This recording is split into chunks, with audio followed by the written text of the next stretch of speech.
The war room of the Galactic Empire was a cold and beautiful place. The walls were made of dark stone, pulled from the heart of a dead moon, and the ceiling was high enough to make even the tallest of the Galactic feel small. Long tables stretched across the floor, covered in maps of the galaxy, hundreds of star systems marked in gold, each one a world the Empire had taken. The Empire had been doing this for 6,000 years, taking worlds, breaking civilizations, adding names to the list. Grand Warlord Thezarkhan stood at the head of the table. He was old, even by Galactic standards, with pale gray skin and 4 arms that moved slowly but with great purpose. He had personally led 17 conquests. He had received the surrender of kings, emperors, and elected leaders from 40 different species. He had never lost a war. He did not believe he was capable of losing one. That alone told him everything he needed to know. The planet was called Earth. It orbited a small yellow star in a quiet corner of the galaxy that the Galactic had largely ignored. The species that lived there called themselves humans. They had existed for only a few 100,000 years, barely a moment compared to the ancient age of the Empire. They had no faster-than-light travel. They had no energy shields. Their weapons were based on chemical reactions and simple physics. They had not yet left their own solar system in any meaningful way. Thezarkhan read the report twice, then set it down. "A Class 3 fleet," he said. "That will be enough." One of his generals, a younger Galactic named Drevak, nodded quickly. A Class 3 fleet was 4,000 warships. It was the kind of force the Empire sent to civilizations that were behind them by a century or more. Routine, even. Only one person in the room did not nod. Her name was Savara. She was an intelligence analyst. Not a general, not a warlord. Just a quiet woman who spent her days reading data and looking for patterns. She was younger than most in the room, and lower in rank than all of them. She should not have spoken, but she did. "Grand Warlord," she said carefully, "I have concerns about the human data." Thezarkhan looked at her slowly. "Speak." Savara placed a thin display sheet on the table.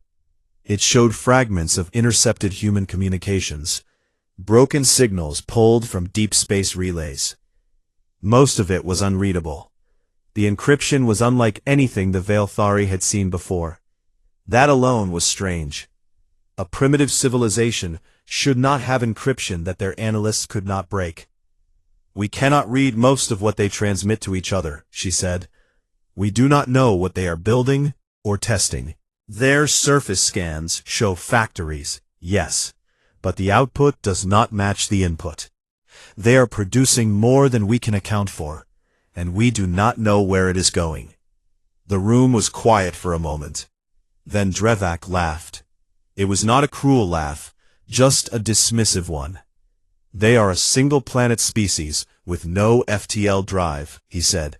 "Whatever they are building, it will not matter." Several others agreed. Thezarkhan waved his hand slowly, which was his way of closing a subject. "Prepare the fleet," he said. Savara sat back down. She looked at the display sheet in her hands for a long time. Then she put it away and said nothing more. 3 days later, she was transferred to a records office on the far side of the homeworld. It was a quiet place, a place for people who asked the wrong questions. The fleet left within the week. 4,000 ships moved through the darkness between stars, their hulls black and smooth and enormous. The smallest ship in the fleet was larger than any building on Earth. The largest, the Tsar Khan's personal flagship, the Eternal Conquest, was nearly 3 kilometers long. When the fleet moved together, they blocked out the light of nearby stars like a moving wall of iron.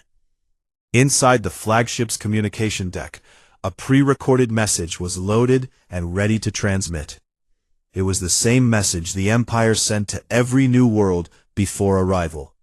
It listed the terms of surrender. It explained what would happen to those who cooperated. It also explained, in clear and simple language, what would happen to those who did not. The Violthari had sent this message 844 times across their history. They had never received a rejection. The message was transmitted to Earth from the edge of the solar system, 2 light weeks out. It would take time to arrive. The fleet continued moving while they waited. On Earth, the message arrived on a Tuesday. It came through on every frequency at once: radio, microwave, quantum relay channels that no one had told the Voltari humans couldn't access. The signal bypassed every firewall and receiver filter on the planet, and played itself on every device capable of producing sound or image. Phones, screens, terminals, military displays, all of them showed the same thing at the same time. It was a Voltari general, speaking in a language that the signal translated automatically. His voice was calm. His words were simple. He told Earth that the Voltari Empire had chosen to extend its protection to their world. He told them that resistance was not recommended. He told them that if they placed their leaders in a designated landing area within 72 hours, the transition would be peaceful. Then the message ended. In a secure room below the Swiss Alps, inside a facility that appeared on no public map and had no official name, the leaders of Earth's unified military command watched the message play on a large screen. There were 12 people in the room: generals, admirals, scientists, and 1 civilian, the UN Secretary General, a calm woman named Adais Nwosu, who had held her position for 11 years and had never once been easy to rattle. When the message finished, the room was quiet. Admiral Yara Osei, a tall woman with close-cropped gray hair and steady hands, looked at the screen for a moment longer. Then she looked around the room. Nobody spoke. There was nothing left to debate. They had spent 200 years preparing for a message exactly like this one. Every system was already armed. Every calculation had already been run 10,000 times. She turned to her communications officer. "Send the acknowledgement," she said. The acknowledgement was not a surrender. It was not a negotiation request. It was a single line of text, transmitted back on the same frequency the Voltari had used. It read, "Message received. Stand by." In the war room of the Voltari flagship, a junior officer brought the reply to Fezarkhan. He read it. He smiled slightly. He assumed it meant the humans were preparing to give up. He told the fleet to continue forward.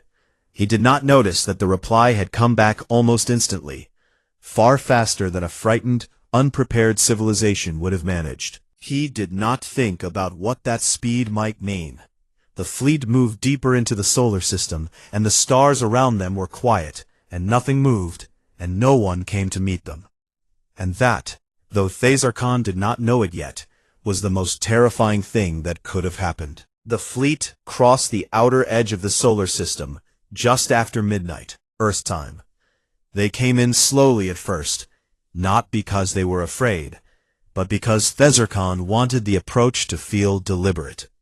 He had learned long ago that the way an empire moved mattered as much as its weapons. When 4,000 warships moved in perfect formation through the dark, it sent a message that no translation was needed for. It said, "We are in control." It said, "You cannot stop this." It said, "Give up now and save yourself the pain." The outer planet, a large blue and green giant the humans called Neptune, drifted far to their left as the fleet passed. Their sensors swept it automatically. There was nothing there. No ships, no weapons platforms, no defensive lines. The sensors swept further inward, toward the next planets, toward the asteroid belt that circled the inner system, toward the small rocky worlds closer to the yellow star. Still nothing. Commander Drevok stood on the bridge of his ship, a heavy cruiser near the front of the fleet, and watched the sensor display with a small frown on his face. He was not afraid. He told himself clearly that he was not afraid. But the emptiness bothered him in a way he could not quite name. He had been on dozens of conquest missions. When a fleet this size approached a populated world, there was always something. Panicked transmissions, emergency military broadcasts, ships scrambling to form a defensive line even when that line had no hope of holding. Species that knew they were going to lose still tried. That was simply what living things did. The humans were doing nothing. Their communications were still active. The fleet's receivers could pick up ordinary human signals, music and news broadcasts and personal messages, bouncing between their satellites. The planet was not silent. The people on it were talking to each other as if nothing unusual was happening. But there were no military transmissions, no emergency signals, no calls for help sent out into the galaxy.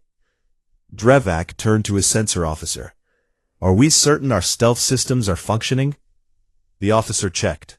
"Yes, Commander. We are undetected." Drevak nodded slowly. That was the explanation then. The humans simply did not know they were coming. The fleet had dropped out of faster-than-light travel far enough out that their arrival would not have been visible to primitive sensors. Of course, the humans were going about their lives because they had no idea that 4,000 warships were now moving through their own solar system. He relaxed slightly. He went back to watching the display. He did not notice that the ordinary human signals, the music, the news, the personal messages, had stopped about 6 minutes after the fleet crossed Neptune's orbit. The silence was so gradual that no one on the bridge caught it. One by one, the casual transmissions faded, and what replaced them was something so faint and compressed that the fleet's receivers read it as background noise. It was not background noise. Below the Swiss Alps, inside the facility with no name, Admiral Yara Ose had not slept in 31 hours. She did not feel tired. There was a particular kind of stillness that came over her in moments like this, a quiet that had nothing to do with peace and everything to do with focus. She had trained for this for 22 years. Before her, other officers had trained for it. Before them, scientists and engineers had spent decades building for it. The whole thing went back further than most people knew, back to the wars of the 22nd century, when humanity had nearly destroyed itself and then looked up at the sky afterward and thought, what if something worse is out there? That question had never gone away. It had built the Aegis network. The network was not one thing. It was thousands of things, spread across the entire solar system, hidden in places no alien sensor sweep would think to look carefully at. There were mass driver arrays, enormous magnetic acceleration tunnels buried inside asteroids and moons, capable of throwing dense metal projectiles at a fraction of the speed of light. There were drone clusters, hundreds of thousands of small machines, each no larger than a human fist, sitting cold and dark in the belt between Mars and Jupiter, waiting for a signal. There were gravitational distortion arrays hidden in the moons of Jupiter and Saturn, built on physics that humanity had quietly cracked in the previous century and told no one about. And there were the interdiction mines, devices seated at every stable jump point in the solar system that could collapse faster than light travel corridors the moment they were activated. Once those went live, nothing could jump out of the solar system. Nothing at all. Every piece of the network had been tested separately, in secret, over many years. They had never been fired all at once. Today would be the first time. Ose stood in front of the main display. It showed the solar system as a map, the sun at the center, the planets in their orbits, and 4,000 small red dots moving steadily inward past the orbit of Uranus. Behind her, rows of operators sat at their stations, each one monitoring a different section of the network. The room was very quiet. People spoke in low voices when they spoke at all. Most of them just watched their screens. One of the operators, a young man named Corporal Tan, looked up from his station. "Admiral, the fleet has passed the outer marker. All units of the Aegis network are reporting ready." Ose looked at the map. The red dots were approaching the space between Uranus and Saturn. That was the threshold, the point she had drawn on the map 2 years ago, when the network's outer arrays had finally come fully online. Once the fleet crossed that line, they were inside the kill zone. Every weapon in the network could reach them, and more importantly, the interdiction mines would be close enough to activate without the fleet having time to reverse course. She needed them all the way in. "Hold," she said. The room held. The red dots moved, slowly, steadily, with the confidence of a force that had never been challenged in 6,000 years. They passed Saturn's orbit. They moved deeper. The moons of Jupiter grew closer on the display. The asteroid belt was just ahead. Corporal Tan spoke again, his voice very controlled. "Admiral, the fleet is crossing the Jupiter threshold." Osei watched the last of the 4,000 dots slide past the line on her map. She let out a slow breath through her nose. She looked at the display for just a moment longer, making absolutely sure. Making sure the way she always made sure of things, completely and without rush. Then she looked at Tan. "They're all in," she said. "Fire." The word was quiet. It was not shouted. It was said the way someone might say, "Pass the water," or "Close the door." But the moment it left her mouth, every operator in the room moved at once. And the Aegis network, 200 years of human fear and preparation and stubborn, grinding work, came alive across the entire solar system all at once. On the bridge of his cruiser, Drevak's sensor display went completely white. He had just enough time to say, "What is?" before the sound hit, and then there was no bridge anymore. The first wave came from behind them. That was the part no one on the Veilthari fleet understood in the early seconds. The attack did not come from Earth. It did not come from in front of them, or from the sides, or from below. It came from behind, from the cold and empty space they had already passed through, from the dark they had assumed was safe, because they had already looked at it, and found nothing there. They had been wrong about what nothing meant. The projectiles had been sitting in the Oort cloud, the very outer shell of the solar system, so far from the sun that it was barely considered part of it at all. Humans had placed the mass drivers there 40 years ago, during a construction project that was listed in public records as Deep Space Debris Monitoring Infrastructure. The drivers were long magnetic tunnels, each one buried inside a hollowed-out comet or rock, completely invisible to a passing sensor sweep unless you knew exactly what you were looking for. They had been loaded and waiting for a long time. When the signal came, they fired. Hundreds of thousands of metal rods, each one the size of a ground vehicle, accelerated to 30% of the speed of light, and sent inward toward the fleet. At that speed there was no seeing them coming. There was no warning. The rods produced almost no heat signature, and almost no energy reading. They were just dark metal, moving very fast through dark space. The Veilthari fleet's rear third simply stopped existing. It happened in less than 4 seconds.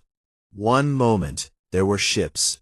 Enormous, powerful warships, crewed by thousands of soldiers who had eaten breakfast that morning and spoken to their families and believed completely that they were on a routine mission. The next moment, those ships were clouds of fast-moving metal fragments, expanding outward in all directions. The force of the impacts was so great that nearby ships were struck by pieces of their own fleet and damaged before any human weapon had directly touched them. On the Eternal Conquest, Thezarkhan gripped the edge of his command table and stared at the sensor display. The rear third of his fleet was gone. Not retreating, not disabled, gone. The display showed the gaps like missing teeth, long stretches of empty space where ships had been moments before. "Report," he said. His voice was steady. He was a warlord. He did not panic. But no one had a report to give. No one knew what had happened. The sensors showed no enemy ships. No energy weapons had fired. No missiles had been detected. The ships were simply gone, and the space where they had been was full of debris moving outward at enormous speed. Then the second wave began, and there was no more time to think about the first one. The drones had been sleeping in the asteroid belt for years. They were small, small enough that hundreds of them could fit in a single cargo container. And they were dark, and they were cold, and they had been placed in clusters between and inside asteroids across a belt that stretched for hundreds of millions of kilometers. When they activated, they did not glow or make noise. They simply oriented themselves toward the nearest Veilthari ship and moved. They were fast, much faster than they looked. Each drone was built around a single purpose. It did not need to destroy a ship from the outside. It found the natural gaps in a ship's hull, the joints between armor plates, the openings around weapons ports, the seals around engine exhausts, and it pushed itself inside. Once inside, it detonated. For the Veilthari soldiers still alive on their ships, it was the worst possible way for a battle to go. Their armor was designed to stop energy weapons and missiles coming from outside. It had never been designed to stop something that was already inside. Explosions tore through corridors and engine rooms and weapons decks from within. Ships that had survived the first wave began to come apart from the inside. Fires racing through internal passages, pressure doors failing, whole sections venting into space. A Veilthari captain named Herath managed to get a partial damage report together during this second wave. 40% of his ship's crew was dead. His weapons deck was gone.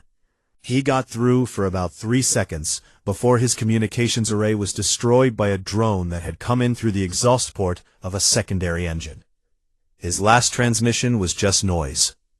Then the third wave fired, and the noise stopped mattering. The gravitational distortion arrays on Jupiter's moons were the weapons that humanity had been least sure about. The physics worked. They had tested it many times in isolated conditions. But they had never used the arrays at full power, on real targets, in real space. There had always been a chance that something would go wrong. Nothing went wrong. The arrays fired in coordinated pulses, each one targeting a cluster of Veilthari ships.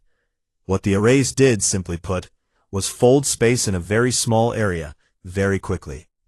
Gravity bent, light bent, and anything caught inside the fold was compressed, squeezed from all sides by the geometry of space itself, until it was no longer the shape it had been. Ships that weighed millions of tons became objects the size of large stones in a fraction of a second. Then the fold released, and the stones expanded outward as superheated gas. Zarkon watched 300 of his ships disappear from the display in a single second. He understood then.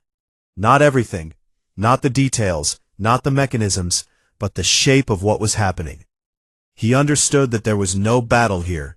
A battle required two sides that could fight each other. What was happening in the Sol system was not a battle. It was a removal. The humans had built something enormous and hidden it perfectly and waited. And now they were using it, and there was absolutely nothing the Veilthari fleet could do, because the Veilthari fleet had been inside the kill zone from the moment it passed Jupiter. He opened a fleet-wide channel. All ships, he said, jump. Now, get out.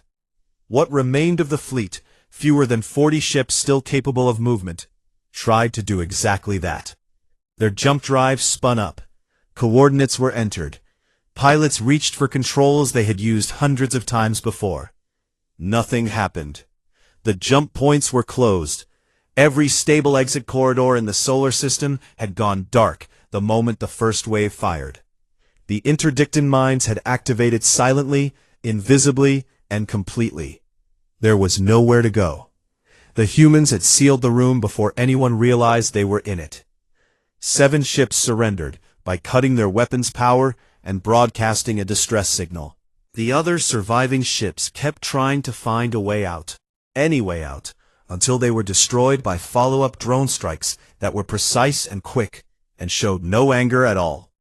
Zarkon's flagship went dark 11 minutes and 43 seconds after the first wave had fired. His final transmission reached the Veilthari homeworld 17 days later. It was short. His voice on the recording was not angry or afraid. It was something else, something quieter, and in some ways worse. It said, "They were waiting for us." In the records office on the far side of the homeworld, Sovara was filing old documents when the transmission came through on the public news channel.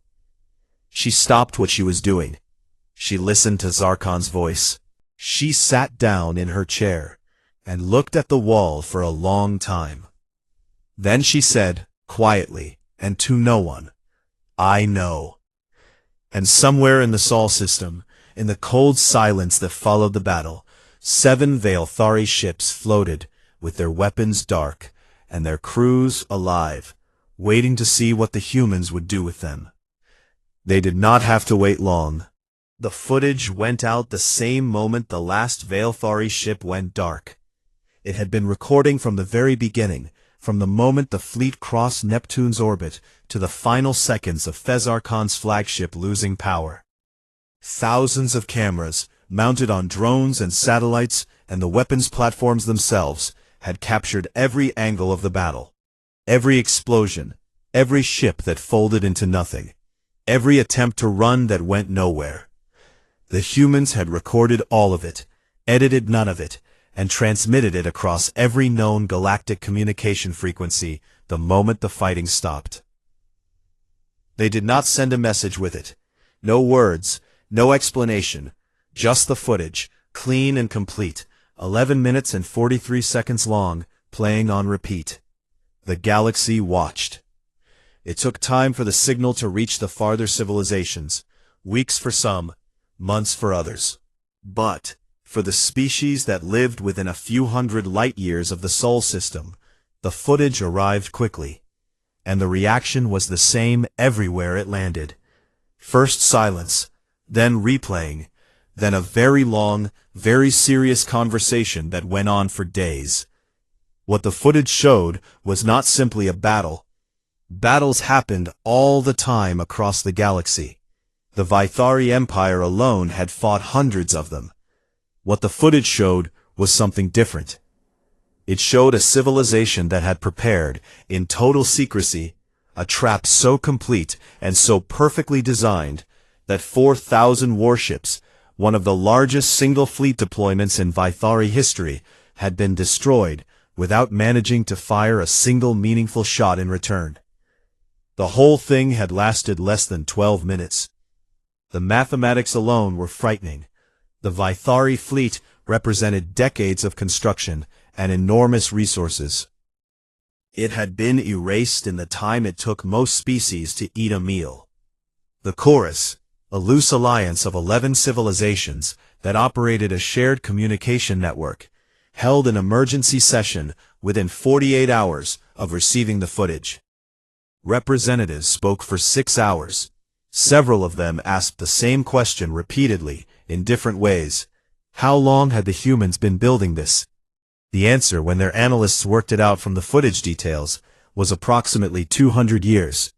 200 years of construction, hidden inside a single solar system, detected by no one.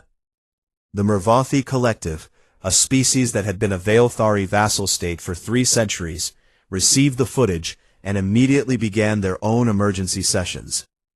They had been paying tribute to the Empire for so long that most of their younger generations had never known anything else. Within a week of seeing the footage, their governing council voted to suspend tribute payments. They sent a message to the Veilthari homeworld, informing them of this decision. The message was polite, but very clear. It said that given recent events, they felt a reassessment of their arrangement was appropriate. They were not the only ones. 6 other vassal worlds sent similar messages within the following month. The Empire, which had been the most powerful force in its region of the galaxy for thousands of years, suddenly found that the thing holding its outer territories together, the belief that resistance was pointless, had been seriously damaged by 11 minutes of footage from a small yellow star system. On the Veilthari homeworld itself, the situation was worse. Fezarkon was dead. The military council that had approved the invasion was now the military council that had to explain to the public why 4,000 ships and their crews were gone. The explanation they gave, that the humans had used unknown weapons, was true, but it was not satisfying. People wanted to know why the intelligence had failed, why the warnings had been ignored, why a Class 3 fleet had been sent, why anyone had thought this was a good idea. Sovara was released from the records office 11 days after the battle. No one gave her an official reason. Someone simply came to her desk, told her she was reassigned, and handed her a travel document. She was brought back to the capital and placed in front of a government review board that spent 3 days asking her questions about her original report. She answered all of them calmly and completely. She did not say "I told you so," even though she had, in fact, told them so in writing, with data, 14 months before the fleet had left. When the review was finished, she was given a new title. It was a long title with several important-sounding words in it. What it meant, practically, was that she was now in charge of figuring out what to do about Earth. She began by requesting to send a message. On Earth, Admiral Osei had retired to a small house near the coast. She had submitted her retirement papers the day after the battle. Her job, as she understood it, had been to be ready for something and then do it when the time came. The something had come. She had done it. She was 64 years old, and she was tired in the good way. The way you get tired after finishing something large and difficult that needed to be finished. She was sitting outside with a cup of tea when her phone buzzed with a notification that the UN Secretary General was making a broadcast. She turned it on. Adaize Nwosu stood at a podium in Geneva. Behind her was a simple backdrop, the UN emblem, and nothing else. Her voice was calm and clear and carried no anger in it at all. She said that Earth had received the Veiltari Empire's message and had responded to it. She said that humanity had not wanted this conflict and did not celebrate the deaths that had resulted from it. She said that the 7 Veiltari crews currently in human custody were being treated well and would be returned home safely once appropriate contact was established with their government. Then she looked directly at the camera. She said that Earth understood the galaxy was watching. She said that humanity had spent a long time being quiet and being ignored, and that they had used that time carefully. She said that they had no wish to be an empire, no interest in taking anyone's world, and no desire to be feared. But she also said, and here her voice stayed just as calm, just as even, that what had happened in the Sol system would happen again to anyone who came with the same intentions the Veilthari had come with. Not because humanity was cruel, but because humanity would always defend its home. She said, "We have always preferred to be your neighbors. That offer remains open, but you have seen what we are when you choose otherwise. Choose wisely." Then she stepped back from the podium, and the broadcast ended. For 3 days after the broadcast, Earth's communication arrays were flooded with incoming signals. Ambassadorial requests, diplomatic inquiries, trade proposals, questions. Some of the signals came from civilizations that had never made contact with humanity before. Species that had known Earth existed and had simply never considered it worth the effort of reaching out to. They were reconsidering that position. In the facility below the Alps, now running at reduced staff, Corporal Tan watched the incoming signal list grow longer by the hour. He had been awake for most of the past 2 weeks. He was young enough that this was still exciting rather than exhausting. He printed the list and brought it to the acting commander, a colonel named Ferreira, who looked at it for a long moment. "How many?" Ferreira asked. 41 species, Tan said, "so far." He thought about the planet outside, the ordinary people going to work and eating dinner and putting their children to bed, most of them only partly aware of what had just changed about their place in the universe. "Start with the ones closest to Veilthari's space," he said. "They're going to need friends." Tan nodded and went back to his station. Outside, the sun was setting over the mountains, orange and slow.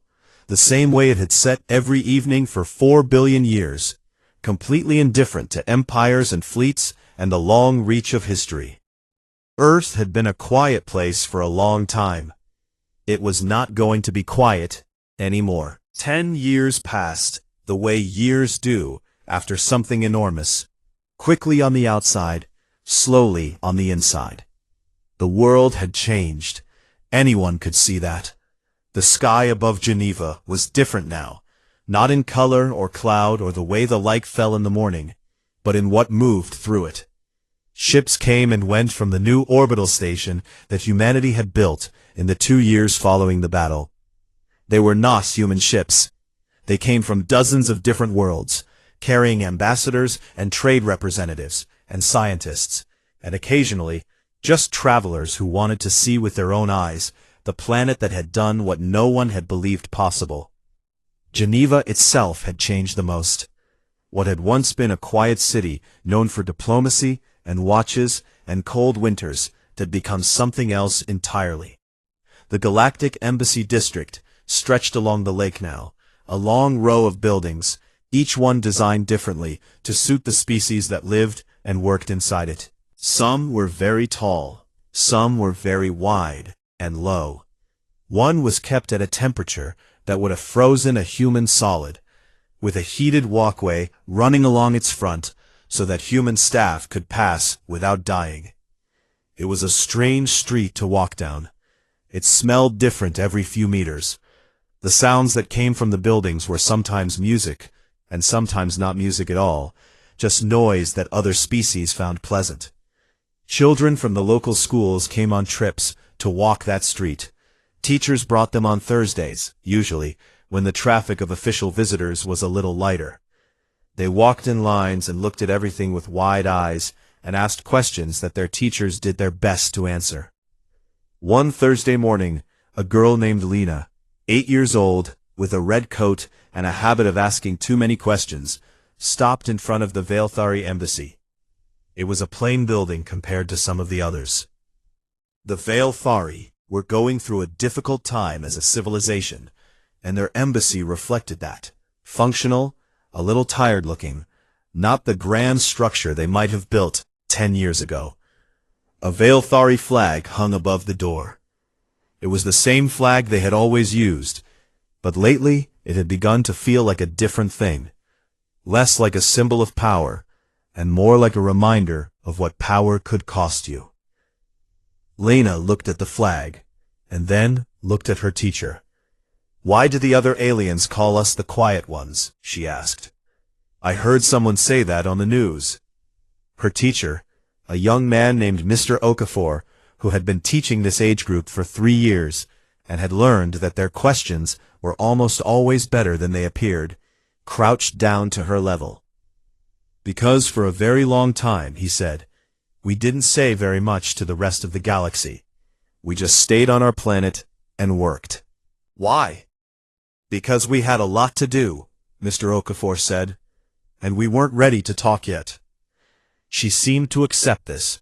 She looked at the flag a moment longer, then moved on with the rest of the group. Mr. Okafor straightened up and watched her go, and he thought that it was a more complete answer than most adults had managed to give in 10 years of press conferences and academic papers and political speeches. On the other side of the city, in a small cafe near the old part of Geneva, where the buildings were narrow and stone, and the streets were still made of cobblestones, Admiral Yara Osei was having lunch. She was retired.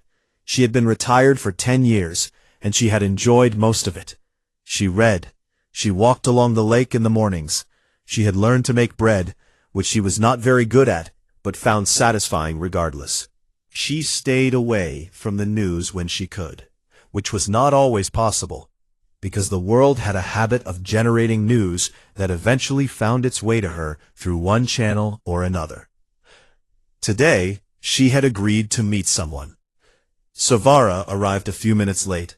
She was taller than most humans, the Veilthari generally were, and she had to angle herself slightly to get through the cafe door without hitting the frame. She had been on Earth for 2 years now, serving as the Veilthari's senior diplomatic representative. and she had learned a great deal about human customs in that time. She had learned, for instance, that humans like to meet in small warm rooms to talk about serious things, and that they often found this easier than meeting in large official spaces. She had come to understand why. She sat down across from Osei. A human waiter brought them both water. Silvara looked at the menu for a moment. She had learned to eat most human food, though she found the sweeter things difficult, and ordered something simple. They made small talk for a little while. This was also a human custom that Silvara had come to appreciate. The way humans spent the first few minutes of a meeting talking about nothing important was not, as she had first assumed, a waste of time. It was a way of reminding each other that they were both just people, sitting in a room, before getting to whatever hard thing needed to be said. After a while, Silvara set down her glass and looked at Osei directly. "I have wanted to ask you something for 2 years," she said. "I did not know how to ask it before. I think I know how now." Osei nodded. "Go ahead." "How did you build all of it," Silvara said, "and tell no one? For 200 years. Every government, every leader, every generation, they all kept the secret." "How?" Osei was quiet for a moment. She turned her glass slowly on the table. "We didn't think of it as a secret," she said. "We thought of it as homework. You don't announce that you're doing homework. You just do it." Silvara looked at her for a long moment. "You were afraid," she said. "It was not an accusation. It was just an observation." "Yes," Osei said simply. "We are always a little afraid. That's not a weakness. That's what keeps us working." Silvara nodded slowly. She understood that better than most. She had been afraid too once. Afraid to speak up in a room full of people who outranked her. Afraid of what would happen if she was right. It turned out she had been right, and the thing she had been afraid of had happened anyway, and she was still here. She was beginning to think that this was perhaps the most human lesson she had learned since arriving on Earth. Not that fear goes away, just that it doesn't have to stop you. They finished their lunch. They talked about other things, the trade agreement that was still being negotiated, the Mervathi delegation that had asked to visit next month, a small diplomatic incident involving a misunderstanding about food temperature that had nearly derailed a week of talks, but had been resolved, eventually, with some patience and a great deal of good humor. When they said goodbye outside the cafe, Silvara paused on the cobblestones. "Your people are strange," she said, not unkindly. "I know," Osei said. "The thing that frightened everyone most," Silvara said, "was not the weapons.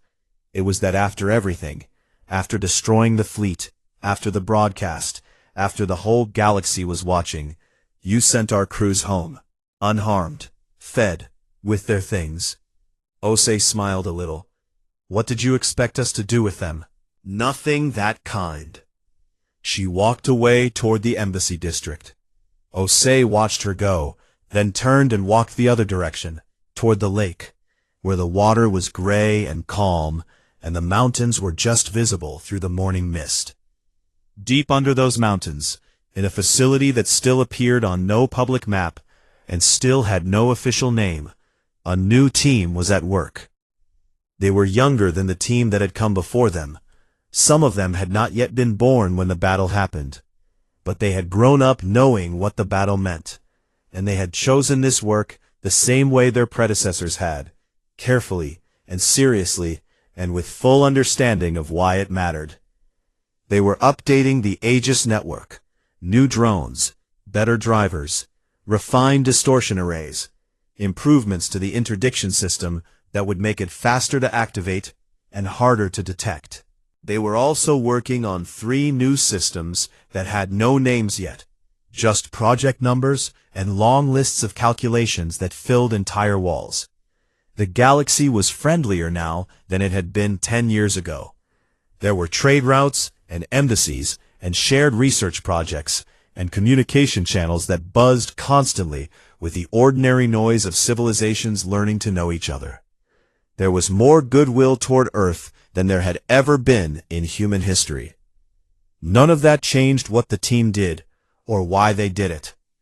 Because the galaxy was large. And humanity had not survived this long, through its own wars, its own disasters, its own long, terrible centuries of nearly destroying itself, by assuming that goodwill was permanent. They had survived by working, quietly, steadily, without stopping. They had been called a backwater, a footnote, a species not worth the paperwork of a formal declaration of war. They had been wrong about all of it.